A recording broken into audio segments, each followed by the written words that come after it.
પર ઘર શૂન્ય છે. પ્રસ્તાવના: મહર્ષિ વેદવ્યાસ રચિત મહાભારતમાં 18 પર્વ છે. તેમાંના શાંતિ પર્વના અધ્યાય 184માં ભારદ્વાજ અને ભૃગુનો સંવાદ આવેલો છે. આ સંવાદમાંથી કેટલાક પદ્યોને પસંદ કરીને અહીં મૂકવામાં આવ્યા છે. એ પદ્યોમાં પ્રસ્તુત વિષયવસ્તુઓ ઉપસંહાર કરવા માટે છેલ્લે સંપાદિત પદ્યો પણ મૂક્યા છે અને અંતે સંસ્કૃત સુભાષિત તરીકે જાણીતો એક અન્ય શ્લોક મૂક્યો છે. મહાભારત એક પ્રકારે તો જ્ઞાનકોશ છે. તેમાં જુદા જુદા સંદર્ભે જુદા જુદા વિષયોનો સમાવેશ કરવામાં આવ્યો છે. શાંતિ પર્વમાં આવતા ભારદ્વાજ અને ભૃગુનો આ સંવાદમાં મુખ્યત્વે તો પંચમહાભૂતોના ગુણોનું વિસ્તારપૂર્વક વર્ણન છે. આ વર્ણન દરમિયાન વૃક્ષમાં જીવ છે કે નહીં એવો પ્રશ્ન ભારદ્વાજ ભૃગુને પૂછે છે. આ પ્રશ્નના ઉત્તરમાં ભૃગુએ જે કહ્યું છે તે બહુ જ મહત્વનું છે. ભૃગુના એ કથનમાં સ્પષ્ટ રીતે વૃક્ષમાં જીવ હોવાની વાત કરવામાં આવી છે. એ સાથે આ વાતની ખાતરી કરવા માટેના જે તર્ક આપ્યા છે તેમનું પરીક્ષણ કોઈ પણ જાતની ભૌતિક પ્રક્રિયા કર્યા વગર સહુ કોઈ કરી શકે એમ છે. ભૃગુના આ તર્કો માનવીય શરીર અને તેમાં ચાલી રહેલી પ્રક્રિયાની, વિશેષતઃ જ્ઞાનેન્દ્રિયોની આસપાસ ફરે છે. માણસ જેમ પોતાની જુદી જુદી ઇન્દ્રિયોથી જુદા જુદા પ્રકારના જ્ઞાન મેળવી લે છે અને તે જ્ઞાન મુજબ વર્તન કરે છે તેમ વૃક્ષ પણ કરે છે. આ વાત કહીને ભૃગુએ વૃક્ષમાં ચૈતન્ય જીવ હોવાની માન્યતાને પ્રસ્થાપિત કરી આપી છે. અહીં જે પદ્ય છે તે બધા અનુષ્ટુપ છંદમાં છે. વલ્લી વેશ્યતે વૃક્ષમ સર્વત્ર શેવ ગચ્છતિ ન રદુષ્ટ્રેચ મર્ગોસ્તિ તસ્માત પશ્યંતિ પાદપા. અનુવાદ: વેલ વૃક્ષને વીંટળાય છે અને ચારે તરફથી સરકે છે, તેમજ દ્રષ્ટિ ન હોવા છતાં તેને માર્ગ મળી રહે છે. તેથી કહી શકાય કે વૃક્ષો જુએ છે. પુણ્યા પુણ્યે સ્થા ગંધેશ્ચુપેશ્વ વિવિધેરપી અરોગાહ પુષ્પિતાહ સંતિ તસ્માજીધ્રંતિ પાદપા.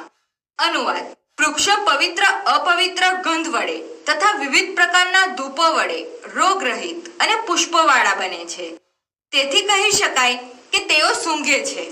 પાદેહ સલીલા પાંચ વ્યધિનામ ચાપી દર્શનાત વ્યધિ પ્રતિક્રિયાત્વચ્ચ વિદ્યતે રસનમ ધ્રુમે.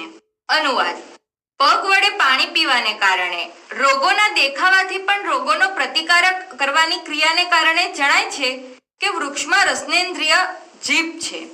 વક્ત્રેત રોપણ નાલેણ યથોર્ધવ જલ માદદેત તથા પવન સંયુક્ત પાદે પીબતી પાદપઃ. અનુવાદ: જેમ કમળની દાંડી રૂપી મુખથી પાણી ઊંચેથી લે છે તેમ વૃક્ષ પવન પ્રાણથી યુક્ત એવું પોતાના મૂળો દ્વારા જળપાન કરી શકે છે. સુખદુઃખ ખયોશ્ચ ગ્રહણાશ્ચિંત્ય ચ વિરોહણાત જીવમ પશ્યામિ વૃક્ષણામાં ચૈતન્યમ ન વિદ્યતે. અનુવાદ: સુખ અને દુઃખ ગ્રહણ કરવાને કારણે અને એકવાર કપાયેલા વૃક્ષના ફરી પાંગરવાને કારણે વૃક્ષોમાં હું જીવ જોઉં છું, ચેતનાનો અભાવ નથી. તેન તજલ્લમ આદતમ ચર્ગયત્નિગ્નિ મારુતો અહર પરિણામચ્ચ સ્નેહો વૃદ્ધિશ્ચ જાયતે. અનુવાદ: તેનાથી તે વૃક્ષોથી ખેંચેલું પાણી તેમનામાં રહેલા અગ્નિ અને પવન પચાવે છે અને આહારનું પાચન થતું હોવાને કારણે સ્નિગ્ધતા અને વૃદ્ધિ થાય છે. એતેષાં સર્વ વૃક્ષણમાચ્છેદુન ન તુ કાર્યેત સંવર્ધને વિશેષેણ પ્રયતેત રયત્નિન્દ્રિત.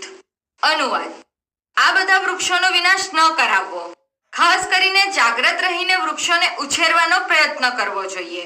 યથા વૃક્ષઃ તથા પુત્રઃ સદાશ્રય સ્વારૂકો ભવ વિના વૃક્ષમ ગૃહમ શૂન્યમ પુત્રહીનમ કુલમ તથા. અનુવાદ: જેમ વૃક્ષ તેમ પુત્ર છે, બંને હંમેશા કલ્યાણકારી હોય છે. જેમ વૃક્ષ વિના ઘર ખાલીખમ છે તેમ પુત્ર વગરનું કુળ શૂન્ય છે. એકેનાપી સુરવૃક્ષેણ પુષ્પિતેન સુગંધિતા વાસિતમ વે વનમ સર્વ સુપુત્રેણ કુલમ યથા. અનુવાદ: જેમ એક જ ખીલેલા સુગંધીદાર સારા વૃક્ષ વડે આખું વન મહેકી ઉઠે છે તેમ સારા સદગુણી પુત્ર વડે આખું કુળ શોભે છે.